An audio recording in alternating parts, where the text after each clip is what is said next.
Ni ibihe bimenyetso bishoboka bishobora gutuma umukunzi wawe w'umuhungu mugumana mukabasha kuba muri kumwe igihe cyose cyangwa se akagumaho bitewe n'ibikorwa urimo uramukorera? Hari ukuntu umuhungu mushobora mu gukundana hashiraho iminsi mike ugasanga ahise yigendera, yemwe n'umukobwa bishobora kuba uko, ariko rero tugiye kuba twavuga ku bintu 10 bishobora gutuma umusore akugumana cyangwa se nawe mukagumana mu rukundo. Hariho n'igihe umuntu akunda cyane ariko kubera amakosa amwe n'amwe agenda yirepeta cyangwa se agenda agaruka bikaba ngombwa yuko umwe muri mwebwe mutumvikana ugasanga muhise mutandukana, nta gihe na kimwe kirekire mushobora kuba mwagumana cyangwa se nta n'igihe mumaranye ugasanga mu kanya gato nk'ako guhumbya muhise mutandukana. Ese ni iki kibitera? Mu rukundo ntabwo habaho gucika intege, ahubwo umuntu agumya akomeza. Kugumaho kugeza kurwanya mu gihe mubaniye hari icyo bisaba, hari icyo bigomba kugira ngo uwo musore ugumye umufatishe, mugumye kuba muri kumwe nawe. Nguhaye ikaze rero turebe ibyo bintu hano uko ari 10 hano kuri Empire tubirebere hamwe.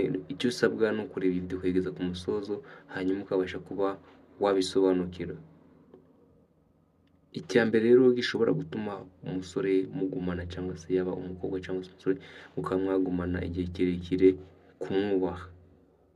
Abasore benshi bakunda kumva yubashwe cyane. Kubaha si ugutinya cyangwa se ni ukumuha agaciro no kuba wamuvugisha neza no kuba wamuganiriza no kumwumva neza, ndetse bigatuma ntago yakwanga, ntago umusore iyo umukoreye ibyo akeneye by'ingenzi ntabwo abasha kuba yakwanga. Iyo mutonganyaho kumubwira nabi cyangwa se icyo mutari guhurizaho, nawe ashobora kuvuga nabi, ashobora no kubwira nabi, ariko si byiza si ukumugaragariza uburakari, ahubwo ni ukumwigira ukavugana nawe, ni ukwicara mukavugana mugashaka igisubizo cy'ikibazo ushobora kuba mufite. Icya kabiri kizatuma umusore mugumana, kuvugisha ukuri. Kuvugisha ukuri ni ikintu kimwe cy'ingenzi. Abakobwa benshi bakunda kuba babeshya abasore, ugasanga umuhungu arakubwiye ati ese ufite gukundana n'abantu bangahe, ukamubesha wenda ufite abasore benshi mukundana. Bishobora gusenya urukundo. Niba hari igitagushimishije ubimubwira, ahubwo kubibwirwa n'abandi cyangwa se kubihisha ukabika umujinya, bimubwire ako kanya birangire. Icya gatatu, kumuha umwanya. Iyo umusore umuhaye umwanya uhagije uri ko ukeneye ntakubure, bituma arushaho kukumva, bituma akwiyumvamo cyane.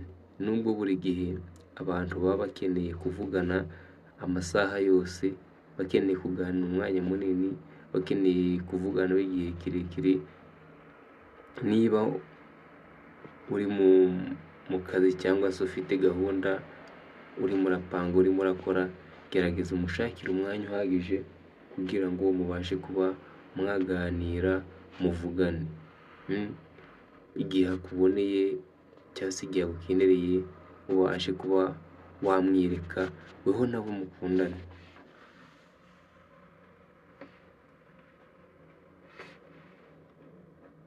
Icya kane,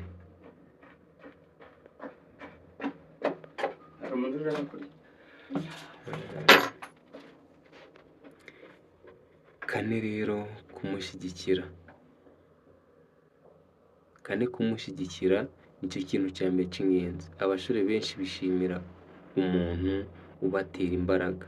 Kurugero arashaka gutangira bizinesi, aho kumuca intege, aho kumubwira nabi, aho kumwereka ibintu arimo atari byiza, gerageza bishoboka kumwegera no kumuba hafi, iyo bizinesi mubashe kuba mwayiganiraho.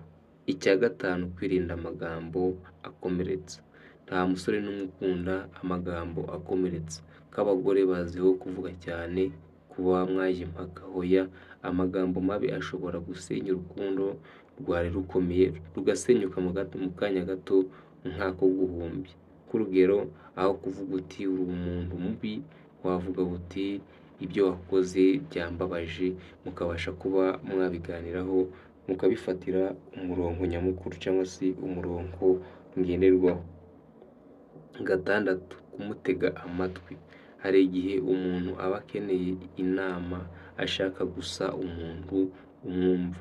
Wenda nk'urugero, iyo akubwiye ikibazo afite, mwumve mbere yo kumusubiza. Banza umutegere amatwi, banza umwubahe mbere y'uko umuterana amagambo, mbere y'uko umusubiza ibintu bitega 12.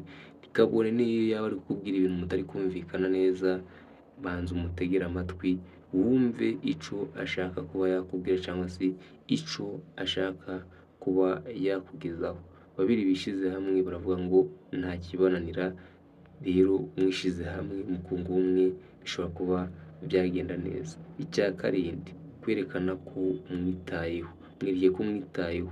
Ibintu bito bishobora kugira agaciro gakomeye kurusha ibyo bintu binini ushobora kuba wamuteganyiriza. Ushobora nko kumubaza uti waramutse neza, cyangwa se uyu munsi wagenze ute. Kwirinda ugasanga ibyo bintu si utuntu urimo kumukorera, ibyo bintu byiza, ayo magambo wiriwe, waramutse, umeze ute, bishobora kuba byamugirira akamaro kanini kurusha ko wowe ushobora kuba ubitekereza. Bifatwa nk'akantu gatoya, ariko we abiha agaciro kanini, abiha umwanya mu mutima w'uko ibyo bintu ushobora kuba ubimukoreye. Rero mwegera kugira ngo mutahe kumushihura, mwegere umubwire amagambo meza, nawe akubwire andi meza, ibintu bizarushaho kuba byiza. Twigire ku ngingo ya 8, kwirinda ishyari rikabije.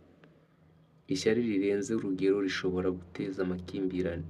Wenda nk'urugero, kudahora musaba mu telefone cyangwa se gukeka buri muntu wese ari kuvugana nawe.